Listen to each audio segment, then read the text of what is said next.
Jay Leno did not know that his interview with the police by phone in Santa Barbara, I think it was Santa Barbara Sheriff's Department, had been secretly recorded by the police. So it was a long interview, and he didn't know they had secretly recorded it. I, of course, knew and had the tape. So we subpoenaed Jay Leno.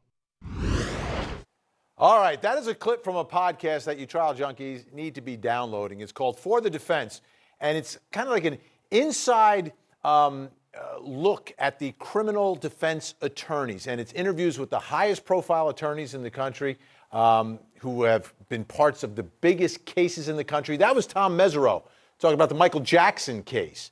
And what makes this podcast a little bit different and even more interesting is that the person doing the interviewing is also a super high profile criminal defense attorney. And guess who's joining us tonight? David Oscar Markus, criminal defense attorney, host of For the Defense podcast, based out of South Florida, down there in the Miami area. David, first of all, great to have you on the program. Thanks so much. Thank you, Vinny. Thanks for having me. In these conversations that you're having with colleagues that are in the same business that you're in, are you learning anything in conversations with these super high-profile, experienced attorneys who've been in the biggest criminal cases in the country? Absolutely. It's so much fun to speak with these true warriors of the criminal defense bar. You know, there's so much out there about prosecutors, law enforcement, those stories from that point of view. You don't get to hear too much from, I believe, the most important and least appreciated part of the criminal justice system, which is the criminal defense lawyer. So I'm having a ball talking to these greats and learning a lot myself, and I hope the listeners are as well.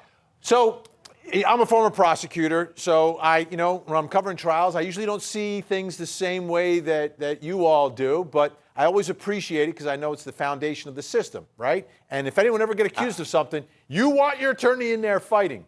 How do you see the role of the criminal defense attorney?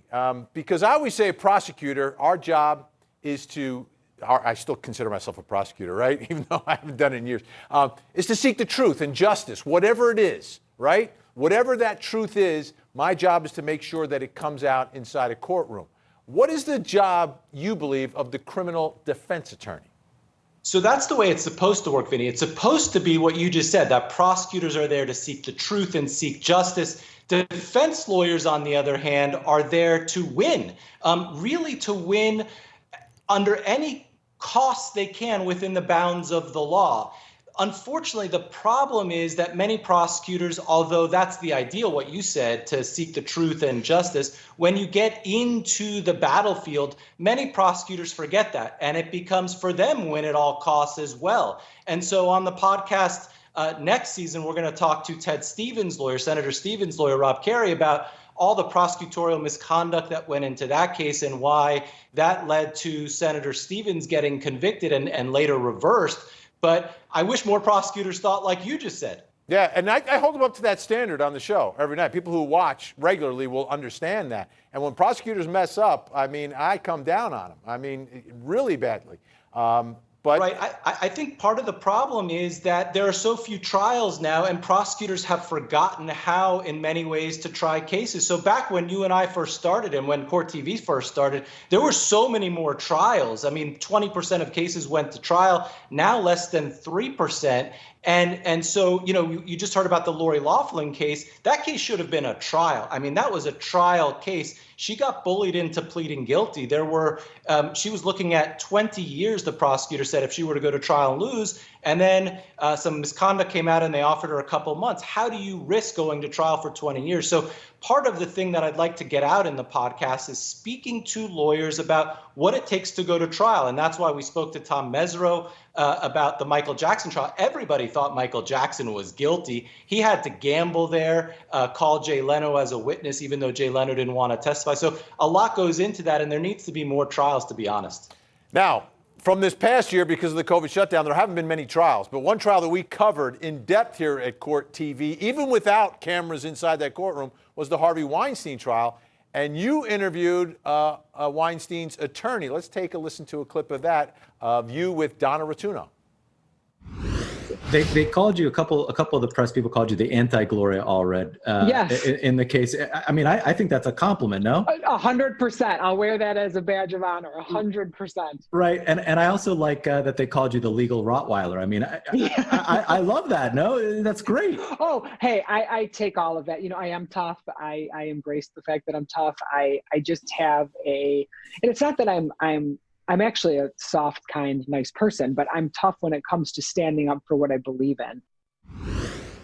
And it's not easy, right? Because people like me are yelling about what these defendants have done, and when I see and hear the evidence, I make up my mind. And sometimes, people who are watching trials kind of mix up the role of the defendant and the defense attorney. And in a lot of these high-profile cases, they can become public enemy number 2 after the client.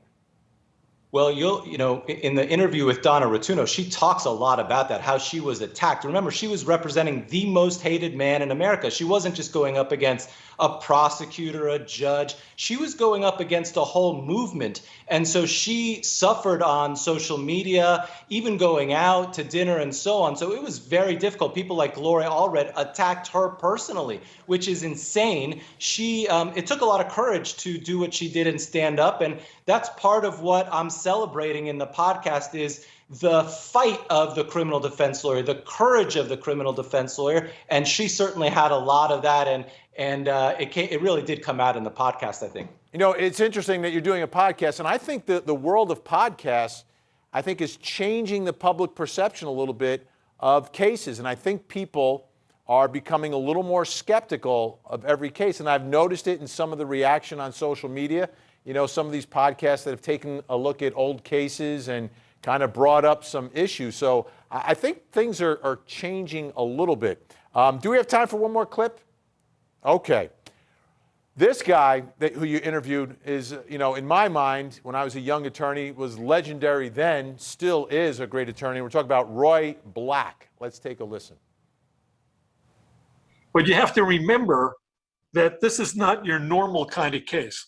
Normally, race is not really an issue in jury selection because the demographics don't mean much. It's people's life experiences and what have you that you want to get into. But you can't overlook the fact that there was riots about this, and there was a threat of rioting if Alvarez would be acquitted. How could you really expect a black businessman from Overtown or Liberty City to sit on a jury and find this guy not guilty? His business would be target number 1 when they started burning buildings in Miami. So it was just too much pressure, I thought, on any black jurors. And, I got a lot of criticism for that. But look, I'm not here trying to ease racial tensions in Miami. I'm trying a case, and I'm looking for the jurors that I think are going to help me do that. And for better or worse, that's the way it worked out. And the case, he was talking about the Luis Alvarez case. And you take what he was just saying there about the case he tried, and you flash forward to where we are now. There's going to be a series of trials, including the George Floyd case, where race is going to be an incredibly big part of all these trials. That's right. So, that case was the George Floyd case of the early 80s, and there were tons of riots and tons of racial tension. And Roy was amazing. He talked about how his job was not to try to deal with race, but to try to win a case in Miami dealing with that backdrop. And you're going to see a lot of that coming up in these trials around the country. And the criminal defense lawyer has to worry about his client. And we talk a lot about that in the podcast, about how important it is to focus on your client, focus on what's going on in the courtroom and not what's going on in the news media. And that's why Court TV is so important, because you can see the trial itself. And that's why I think this podcast is important, because we can talk to the criminal defense lawyer about what's actually happening in the courtroom and how they're trying to win the case. Yeah, it's a sneak peek behind the curtain that you usually don't get. And I think our viewers would appreciate it. For the Defense is the name of the podcast. David Oscar Markus, appreciate your time tonight, David. I hope you come back on the show and become a regular. Would love it, Vinny. Thank you so much. Good stuff. All right, folks, when we come back, it'll be